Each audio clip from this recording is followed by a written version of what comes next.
¿Y si uno de los debates más importantes del cristianismo primitivo hubiera sobrevivido? No como un sermón, ni como un credo, ni siquiera como una carta, sino como un diálogo al estilo de un tribunal. ¿Y si pudiéramos escuchar cómo los cristianos nicenos y gnósticos discutían cara a cara sobre Dios, Cristo, las Escrituras y la salvación?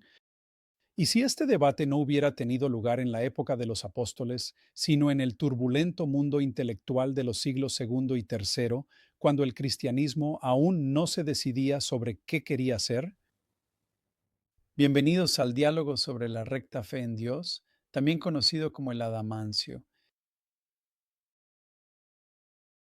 Si les interesa la historia del cristianismo primitivo, la gnosis, Marción, la formación de la Biblia y las batallas intelectuales que dieron forma a la teología occidental, están en el lugar correcto. Esto es Gnosis, hogar de la Academia Gnosis, donde encontrarán cursos actualizados en los campos de estudios gnósticos y herméticos, el Nuevo Testamento y el cristianismo primitivo. Si quieren conocer la mejor y más reciente investigación, pueden registrarse gratis en mi sitio web, el Archivo Gnóstico.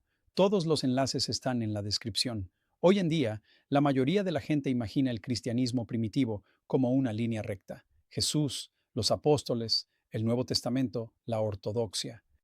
Pero la historia siempre cuenta una versión diferente y mucho más compleja. Los primeros 3 siglos del cristianismo estuvieron marcados por desacuerdos, intensos desacuerdos, sobre casi todas las cuestiones importantes de la teología. ¿Quién es el verdadero Dios, el creador del mundo? ¿Es bueno o malo? ¿Jesús tiene carne corruptible como la nuestra? ¿Qué escrituras son normativas? ¿Y cuál es la versión verdadera del cristianismo? El diálogo de Adamancio nos ofrece algo sumamente raro, una recreación dramática de esos debates, conservada en 5 volúmenes completos. En lugar de decirnos lo que los así llamados herejes creían, como acostumbraban los padres de la Iglesia posteriores, este texto les permite hablar con su propia voz. Aunque puede que esta voz sea fabricada, tenía que ser suficientemente fiable para ser convincente. Por sí solo, esto convierte al diálogo del Adamancio en algo invaluable. En el debate, por un lado tenemos a Adamancio, el defensor de lo que se convertiría en el cristianismo niceno. Por otro lado, aparecen representantes de varios movimientos cristianos rivales, incluyendo, muy importante, a 2 marcionitas que rechazaban al Señor de Judea como Dios, 2 valentinianos, herederos de una teología gnóstica sofisticada, y un supuesto seguidor de Bardesanes, quien fue un teólogo edeseno de principios del siglo III que escribía en siríaco. A cada participante se le da la palabra, cada uno puede exponer extensamente su propia postura y responder a las preguntas. Todos apelan a las escrituras y cada uno intenta persuadir a su audiencia de que su comprensión de Dios representa la fe verdadera y correcta. Este formato de debate no es coincidencia. De hecho, el cristianismo organizaba debates en la antigüedad. Aunque este debate en particular sea una ficción literaria, muestra cómo se vería un debate religioso antiguo. Generalmente, el debate en sí se fecha a fines del siglo III o principios del siglo IV, alrededor del año 300. Es posible que haya tenido una reelaboración hacia mediados del siglo IV. Se le cita por vez primera entre el 460 y el 479 aproximadamente, es decir, a fines del siglo IV, y terminando el siglo IV fue traducido por Rufino al latín. Aunque Rufino es considerado un buen traductor, es conocido por agregar y eliminar material, que aquí también parece ser el caso. Es por esta razón que prefiero el texto en griego. Las tradiciones conservadas en Adamancio son anteriores al siglo IV. Muchos de los argumentos teológicos en el diálogo reflejan controversias que dominaron los siglos segundo y tercero, especialmente aquellas que involucraban a Marción de Ponto, una de las figuras más influyentes en la historia temprana del cristianismo. Para cuando el diálogo fue puesto por escrito, Marción mismo había muerto hace más de un siglo, pero sus ideas seguían vivas. Ese hecho por sí solo nos indica algo importante, que el cristianismo primitivo no estaba unificado. era altamente competitivo y siguió siéndolo por más tiempo del que a los llamados cristianos ortodoxos les gustaría admitir. Entonces, en este diálogo, ¿quién era Adamancio? Pues el nombre Adamancio significa hombre de acero o el inquebrantable. Probablemente se trata de un seudónimo literario y no de un personaje histórico. Muchos lectores en la antigüedad identificaban a este Adamancio con Orígenes de Alejandría. A Orígenes también se le conocía como Adamancio. Y se sabe que Orígenes participó en debates con otros tipos de cristianos, incluidos los valentinianos y los monarquianos, a principios del siglo III. Pero los estudiosos modernos coinciden en que el Adamancio no pudo haber sido escrito por Orígenes, porque cita a un autor que escribió después de la muerte de Orígenes. Posiblemente el verdadero autor de nuestro diálogo quiso hacerlo pasar como una obra escrita por Orígenes de Alejandría. O posiblemente le gustaba el nombre de Adamancio. De hecho, en ocasiones, los antiguos podían y distinguían entre Adamancio y Orígenes. Parece ser que como el nombre Adamancio estaba asociado con Orígenes, ayudó a que el diálogo sobreviviera. No sabemos exactamente quién lo escribió, no podemos asumir que fue escrito por un tipo llamado Adamancio. Adamancio solo es el personaje principal en el diálogo. Este hombre de acero supuestamente derrota a 5 de sus oponentes en un solo debate. Eso lo convertiría en un verdadero Superman. Claro, es el autor quien pretende que Adamancio parezca invencible, pero está jugando un juego peligroso porque algunos de sus oponentes usan kriptonita para debilitar al hombre de acero.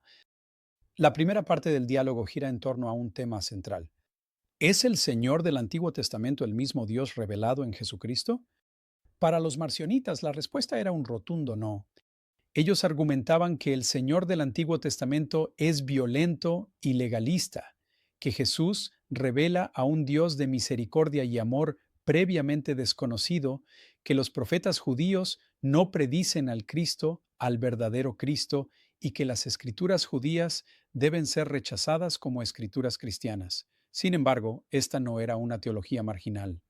En muchas ciudades del Mediterráneo, el cristianismo marcionita rivalizaba en organización y tamaño con la Iglesia católica. El diálogo nos muestra qué tan en serio se tomaban estos argumentos. Uno de los aspectos más fascinantes del texto es cómo cada personaje hace uso de la Biblia. No apelan a credos posteriores, ni a concilios eclesiásticos, ni a la sucesión apostólica. En cambio, los contendientes argumentan casi exclusivamente a partir de las escrituras mismas. Pero aquí está el detalle, no se ponen de acuerdo en qué escrituras son las que cuentan. Obviamente, los marcionitas solo aceptan su evangelio y su conjunto de cartas paulinas, el Apostolos. Adamancio utiliza su propia edición católica primitiva, que contiene el evangelio, según Mateo. El resultado es una poderosa demostración de una verdad incómoda. La Biblia no creó la unidad cristiana.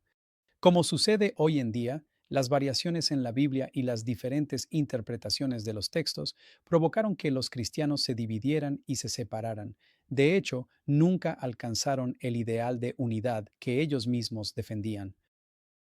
Hablando abiertamente, la razón por la que personalmente estoy interesado en el Adamancio es porque cita el Apostolos Marcionita, aquí llamado el Apostolicón. De hecho, es una de las 3 fuentes principales utilizadas para reconstruir el Apostolos, además de las obras de Tertuliano y Epifanio. Aunque algunos estudiosos afirman que el autor del Adamancio no tuvo acceso directo al Apostolos, yo tiendo a pensar que probablemente sí lo tuvo, ya que de otro modo no habría podido citar sus pasajes preferidos en contra de sus oponentes. Y los marcionitas hacen todo lo posible por obligar a Adamancio a rendir cuentas. Cuando es pertinente, no le permiten citar lo que ellos consideran la corrupción católica primitiva de su texto. Exigen que el debate se lleve a cabo sobre la base de su propia escritura, un texto que sabemos que se remonta a principios del siglo segundo, pero que desde entonces se ha perdido, a excepción de citas. En el Evangelio marcionita, según lo atestigua el Adamancio, como los profetas no predicen su muerte, Jesús no reprende a sus discípulos por no creer en esta predicción. Más bien Jesús predice su propia muerte y estas predicciones son bien conocidas por el propio Evangelio. Los marcionitas afirman que la destrucción de los israelitas en el desierto no fue un ejemplo dirigido a los cristianos. De hecho, explícitamente no fue un ejemplo dirigido a los cristianos. Esto es contrario a lo que afirma el texto canónico.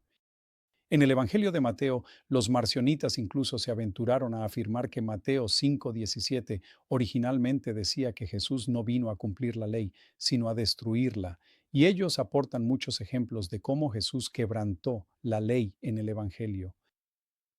Ahora, veamos más de cerca a los personajes del debate.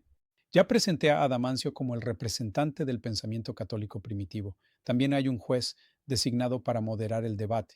Su nombre es Eutropio. Veo a Eutropio como un personaje cómico, porque aunque insiste en ser imparcial, en realidad es el perico de Adamancio, repitiendo la lógica católica primitiva de Adamancio.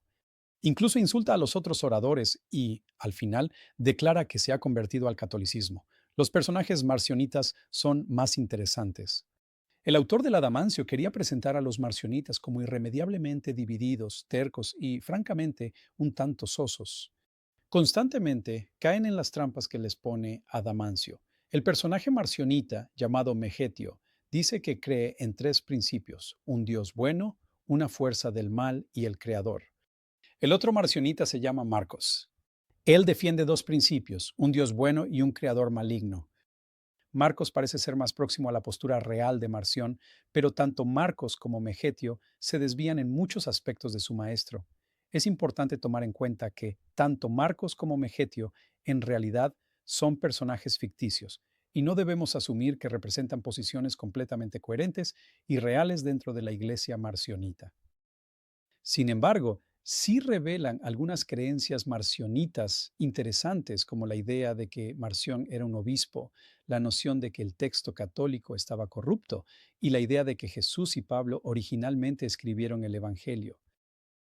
Pero cuando usamos el Adamancio para reconstruir el apóstolos marcionita, tenemos que ser sumamente cuidadosos. Adamancio, por defecto, acostumbra citar de su texto católico primitivo. Es solo cuando los debatientes dicen explícitamente que están citando del texto marcionita, que podemos usar esas citas como evidencia en nuestras reconstrucciones. También tenemos que estar al tanto de que los escribas que copiaron este diálogo, sin darse cuenta, pudieron haber corregido algunas lecturas marcionitas para que coincidieran con las variantes católicas.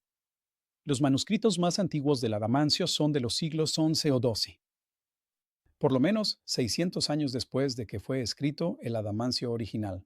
Otro debatiente en el diálogo se llama Marino. Encontrarán en notas y comentarios que Marino era seguidor de Bardesanes, por lo que deduzco al leer el diálogo. Marino nunca hace esta conexión o se muestra a sí mismo leal a Bardesanes de manera particular. Podríamos describir a Marino como un cristiano dualista que ataca la postura católica primitiva. Según Marino, el punto más débil de la postura católica es que hace de Dios el creador indirecto de los males. Si Dios hizo todo, por supuesto que eso incluiría el mal, o por lo menos todos los elementos que inevitablemente llevarían al mal. Marino cree que es más consistente creer que el mal existe de manera independiente, como un principio en nuestro mundo, y que Dios no tiene nada que ver con él. Más adelante, Marino defiende la postura de que Cristo, al venir a la tierra, asumió una carne celestial, no la materia mortal y corruptible, como la de nuestros cuerpos. Jesús pasó por María, pero no tomó ninguna materia ni sustancia de ella. Hasta donde puedo ver, esta postura no está asociada específicamente con Bardesanes, sino con los valentinianos.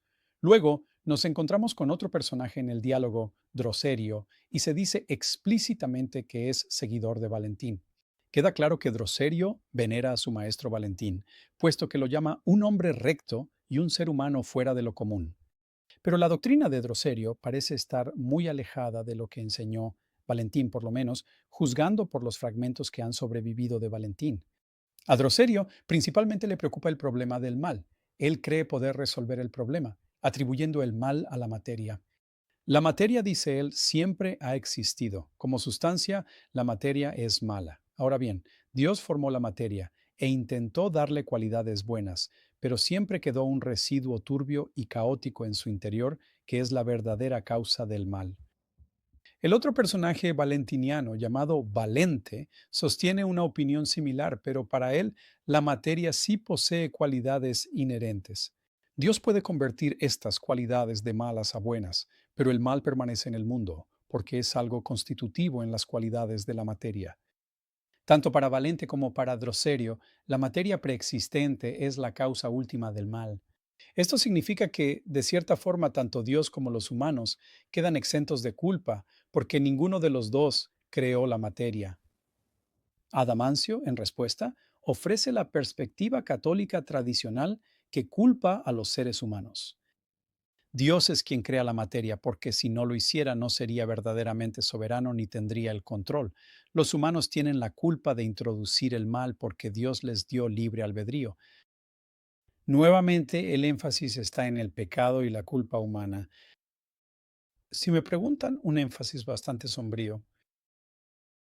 El formato de diálogo es muy importante en el Adamancio. Como se imaginarán, casi ningún diálogo cristiano sobrevivió a la antigüedad.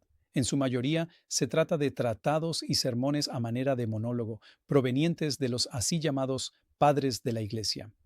El formato de diálogo era arriesgado para los católicos, porque exhibe las diferencias y conserva la tensión que existía en la antigüedad. Los oponentes cristianos de Adamancio son retratados como ingenuos y contradictorios, pero tampoco son hombres de paja, citan las escrituras con precisión, plantean problemas metafísicos y morales serios con la versión católica de Dios. Obligan a Adamancio a explicar contradicciones que muchos cristianos tratan de conciliar hoy en día. Al hacerlo, el Adamancio se convierte en una fotografía del cristianismo antes de que fraguara en el sistema credal. Imaginémonos que en este debate había gente por todos lados. Se interrumpían unos a otros, objetaban, aplaudían, abuchaban, sonreían, se burlaban. Había mucha presión por persuadir y por quedar bien. A la audiencia antigua le encantaba este ir y venir, y es por eso que el diálogo sigue siendo atractivo hasta hoy. Pero no se puede decir que el diálogo fuera neutral. El juez es parcial y se pone del lado de los primeros católicos, pero no por eso la ortodoxia gana. Se supone que el público implícito debe de apoyar a Adamancio. Pero en realidad, nosotros tenemos el poder de interpretar este diálogo. El simple hecho de registrar los argumentos del bando contrario nos da pie para interpretarlos de otra manera. Y este poder de interpretación es invaluable, porque podemos ver las formas de cristianismo que después fueron suprimidas. Sin textos como este, solo conoceríamos a Marción y a los llamados gnósticos a través de los catálogos de herejías. Aquí, incluso filtradas a través de debates tendenciosos, las ideas cristianas alternativas siguen latiendo con fuerza. Estos cristianos alternativos muestran una seguridad sorprendente y están dedicados a un noble proyecto: liberar la idea de Dios o del Dios cristiano del mal y de la malicia. Entonces, ¿por qué sigue siendo relevante este diálogo hoy en día? Si fueron catequizados en la iglesia o asistieron a la escuela dominical, podrían asumir que la teología cristiana surgió perfectamente formada de la cabeza de Yahvé, pero el diálogo nos recuerda que las doctrinas se forjaron a través de legítimas discusiones, desacuerdos y luchas sobre las escrituras.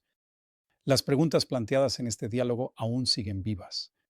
¿Cómo deben interpretarse los textos antiguos? ¿En verdad pueden la violencia y el amor venir del mismo Dios? ¿Puede Dios asumir la carne corruptible y perecedera? ¿En verdad puede Dios sufrir en una cruz y morir? No se trata de meras curiosidades del pasado, son preguntas fundamentales. Para aquellos que estén dispuestos a ir más allá, aquí tienen la traducción de 1997 del Diálogo de Adamancio de Robert A. Preedy. De hecho, esta traducción se hizo a fines de los años 60. Preedy, un estudioso australiano, murió en 1985. En general me parece bastante sólida, pero les advierto que Preedy seguía sesgos patrísticos muy conservadores en su introducción y notas. También añadió material que no tiene lugar ahí. Por ejemplo, cuando los marcionitas constantemente se refieren al creador en el texto, Preedy lo traduce como el Dios creador, aunque los marcionitas no veían al creador como Dios, al menos no como su Dios. De hecho, Marino, un personaje en el diálogo, deja este punto perfectamente claro. Él dice, cito, solo conozco a uno, el Dios bueno. Leer el Adamancio el día de hoy es como encontrarse al cristianismo en una encrucijada. Nada está aún decidido, nada está garantizado. Cada afirmación debía defenderse, la verdad tenía que disputarse con palabras. Por eso, El diálogo sigue siendo uno de los textos más importantes y más ignorados de la literatura cristiana primitiva. Adamancio es un testigo más de formas perdidas del cristianismo. De formas de cristianismo, ¿qué podemos encontrar? Para entender cómo el cristianismo llegó a ser lo que es, primero debemos entender lo que alguna vez fue.